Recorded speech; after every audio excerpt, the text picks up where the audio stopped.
Assalamualaikum warahmatullahi wabarakatuh. Di sini saya akan mempresentasikan hasil jawaban saya pada tugas UTS Pendidikan Kewarganegaraan yang diampu oleh Bapak Anam Garbo. Baik, perkenalkan nama saya Endang Kurniasi dari Program Studi Teknik Kimia dengan NIM 235210047 di kelas Pendidikan Kewarganegaraan kelas G. Baik, kita mulai dari soal yang pertama. Soalnya yaitu apa dampak positif dari pendidikan kewarganegaraan terhadap pembangunan sosial dan ekonomi suatu negara? Jelaskan. Pembangunan sosial merupakan konsep yang menunjuk pada suatu proses perubahan sosial terancang yang dirancang untuk meningkatkan taraf hidup masyarakat. Hal ini sejalan dengan proses pembangunan ekonomi. Artinya, pembangunan sosial diselenggarakan dengan tujuan untuk meningkatkan kualitas kehidupan manusia. Dampak positif yang terjadi terhadap pendidikan kewarganegaraan terhadap pembangunan sosial dan ekonomi suatu negara adalah yang pertama adalah meningkatkan kesadaran hukum dan kedisiplinan. Jadi, masyarakat menjadi lebih sadar akan hukum dan peraturan yang berlaku. Ini membantu menciptakan lingkungan sosial yang tertib dan aman, yang merupakan fondasi bagi stabilitas ekonomi. Kemudian yang kedua adalah menguatkan nilai dan etika kewarganegaraan. Hal ini mendorong masyarakat untuk memiliki sikap bertanggung jawab, menghormati hak orang lain, dan jujur. Nilai-nilai ini membentuk etos kerja yang baik, yang mendukung produktivitas dan keberlanjutan dalam dunia kerja, serta memajukan ekonomi. Kemudian yang ketiga adalah mendorong partisipasi dalam pembangunan nasional. Ini mengajarkan pentingnya partisipasi dalam kehidupan berbangsa dan bernegara, seperti melakukan pemilu atau kegiatan sosial. Partisipasi aktif warga negara ini memicu peran serta mereka dalam pembangunan ekonomi, seperti mendukung usaha-usaha lokal dan kegiatan ekonomi lainnya. Kemudian yang keempat adalah mengembangkan jiwa toleransi dan persatuan, yaitu mengajarkan pentingnya menghargai perbedaan dan bekerja sama dalam masyarakat yang beragam. Lingkungan sosial yang harmonis dan stabil ini memudahkan investasi dan dan kegiatan ekonomi karena mengurangi konflik sosial yang bisa menghambat pertumbuhan ekonomi. Kemudian, soal yang kedua adalah jelaskan esensi dan urgensi identitas nasional sebagai serta global citizen demi menjunjung tinggi karakter bangsa Indonesia dalam kehidupan berbangsa dan bernegara. Identitas nasional adalah jati diri dan ciri khas yang membedakan suatu bangsa dari bangsa lain. Dalam konteks Indonesia, identitas nasional tercermin dalam Pancasila, Bhinneka Tunggal Ika, serta budaya dan nilai-nilai luhur bangsa Indonesia. Esensi dari identitas nasional adalah membentuk rasa kebanggaan dan kecintaan terhadap bangsa, menciptakan persatuan dan keberagaman, serta membangun kesadaran bahwa setiap warga negara memiliki tanggung jawab untuk menjaga keutuhan dan kemajuan negara.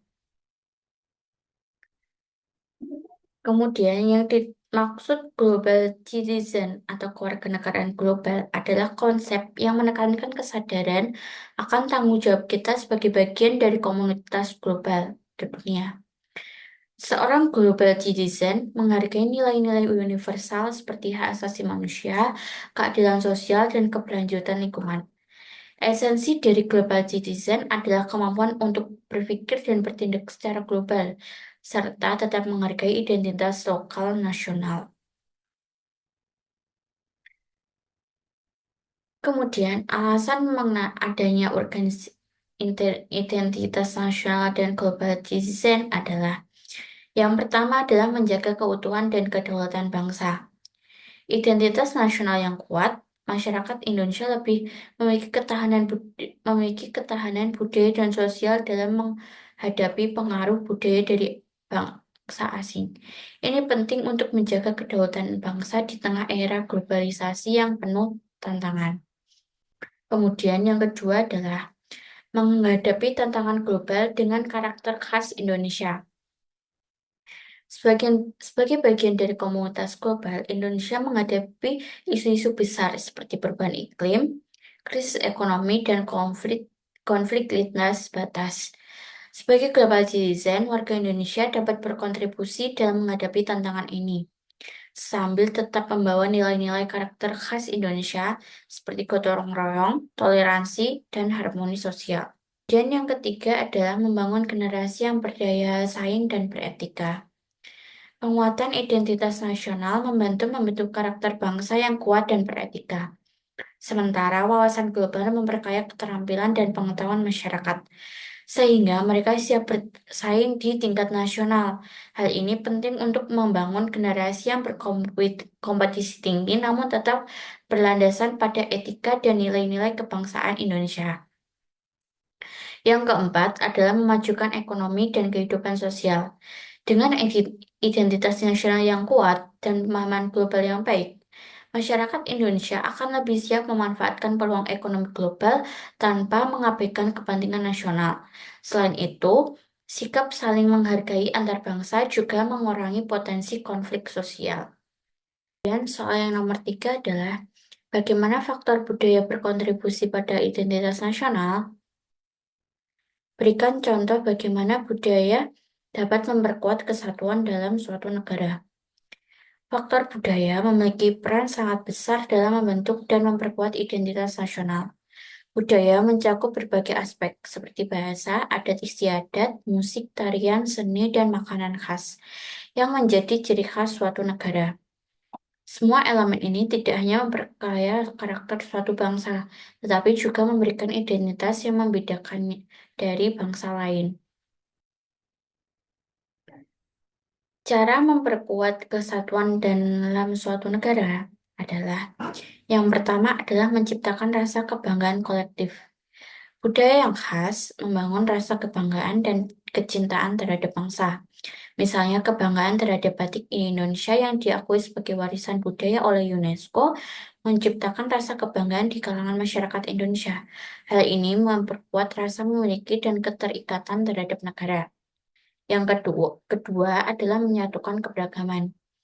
Budaya dapat menjadi alat yang kuat untuk menyatukan keberagaman dalam suatu negara. Indonesia memiliki berbagai suku, bahasa, dan budaya yang berbeda. Namun, adanya simbol-simbol budaya seperti Pancasila, lagu kebangsaan, Bhinneka Tunggal Ika, mengikat masyarakat dari berbagai latar belakang dalam satu kesatuan bangsa. Simbol-simbol ini menjadi identitas bersama yang dapat memperkuat persatuan bangsa. Kemudian yang ketiga adalah mengajarkan nilai-nilai moral dan sosial. Budaya mencerminkan nilai moral yang dipegang oleh suatu negara. Misalnya, budaya gotong royong di Indonesia mengajarkan pentingnya kebersamaan dan saling membantu. Nilai-nilai ini diinternalisasi oleh masyarakat sejak kecil dan menjadi bagian dari identitas nasional yang membentuk karakter bangsa Indonesia yang ramah dan tolong-menolong. Yang keempat adalah sebagai alat pemersatu dan perbedaan. Budaya nasional yang menjadi identitas bersama dapat mengatasi perbedaan etnis, bahasa, agama dalam suatu negara. Hal ini penting dalam membangun kesatuan di tengah keragaman. Contohnya, perayaan Hari Kemerdekaan Indonesia diadakan oleh seluruh lapisan masyarakat dari berbagai suku dan agama. Perayaan ini menandakan rasa persatuan dan kebanggaan sebagai bangsa Indonesia. Contoh-contoh tentang bagaimana budaya dapat memperkuat kesatuan dalam suatu negara adalah yang pertama adalah upacara Hari Kemerdekaan di Indonesia. Setiap tanggal 17 Agustus, masyarakat Indonesia dari berbagai latar belakang merayakan Hari Kemerdekaan karena kegiatan upacara bendera, lomba-lomba tradisional, dan berbagai acara budaya lainnya memperkatakan rasa kebangsaan dan persatuan di antara warga negara. Sehingga momen ini meningkatkan masyarakat akan perjuangan bersama untuk meraih kemerdekaan yang menumbuhkan rasa kesatuan di tengah keberagaman. Yang kedua adalah bahasa Indonesia sebagai bahasa pemersatu. Bahasa Indonesia yang digunakan sebagai bahasa resmi menjadi alat pemersatu di tengah berbagai bahasa daerah yang ada.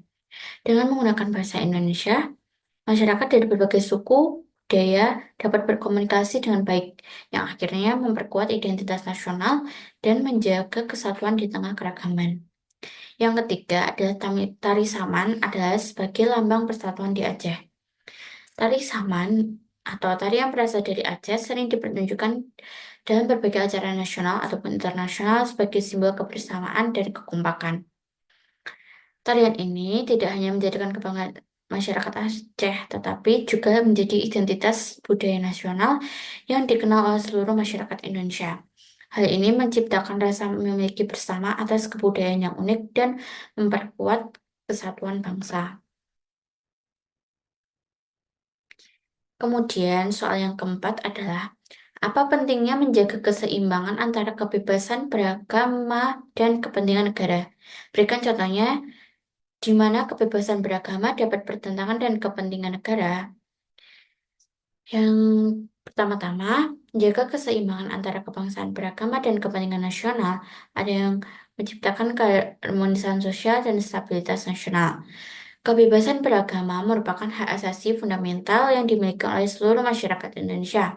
Sementara kepentingan negara berkaitan dengan keamanan, ketertiban, dan kesejahteraan seluruh masyarakat. Keseimbangan ini perlu agar hak individu untuk beragama dapat dijalankan tanpa mengganggu kepentingan umum atau menimbulkan potensi konflik. Kemudian, pentingnya menjaga keseimbangan itu ada tiga macam. Yang pertama adalah mencegah adanya konflik sosial.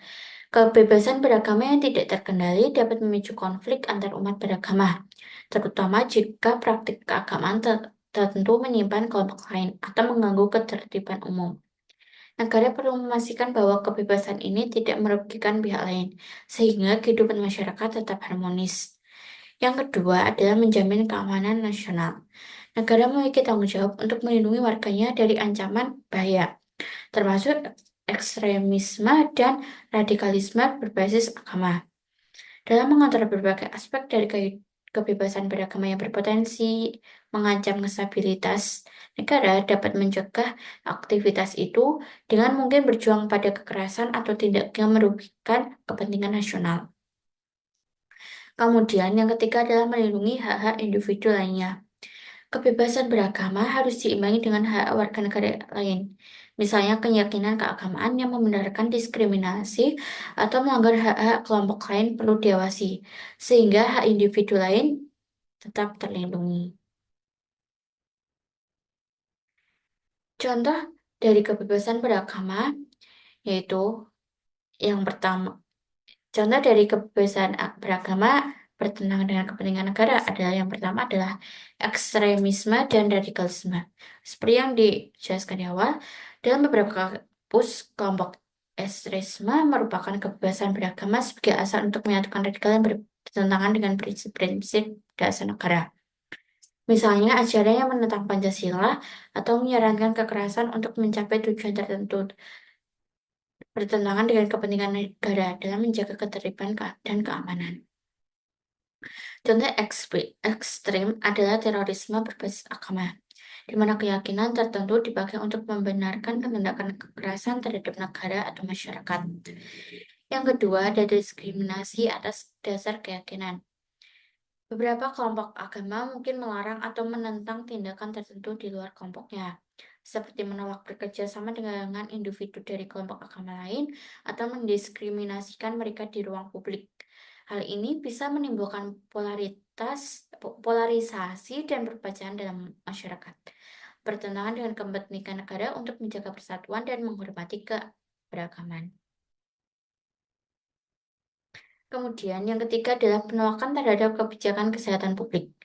Ada kelompok keagamaan yang menolak vaksinisasi atau pengobatan medis tertentu karena dia memiliki keyakinan. Di masa pandemi, misalnya penolakan vaksin atau atas dasar agama dapat membahayakan kesehatan masyarakat luas dan menambah beban negara dalam menangani kesehatan publik. Ini menjadi contoh di mana kebebasan beragama bertentangan dengan kepentingan negara untuk melindungi kesehatan dan keselamatan seluruh masyarakat. Yang keempat adalah penolakan pada wajib pajak atau kewajiban sipil lainnya. Beberapa kelompok agama menolak kewajiban sipil tertentu, seperti membayar pajak atau mengikuti wajib militer, dengan alasan bahwa itu bertentangan dengan ajaran mereka. Namun, kontribusi warga negara termasuk dalam bentuk pajak adalah bagian penting untuk kepentingan negara dalam pembangunan dan penyediaan layanan publik. Jika penolakan ini terjadi dalam skala besar, maka akan mengganggu kepentingan negara. Dan kurang dan lebihnya saya mohon maaf. Wassalamualaikum warahmatullahi wabarakatuh.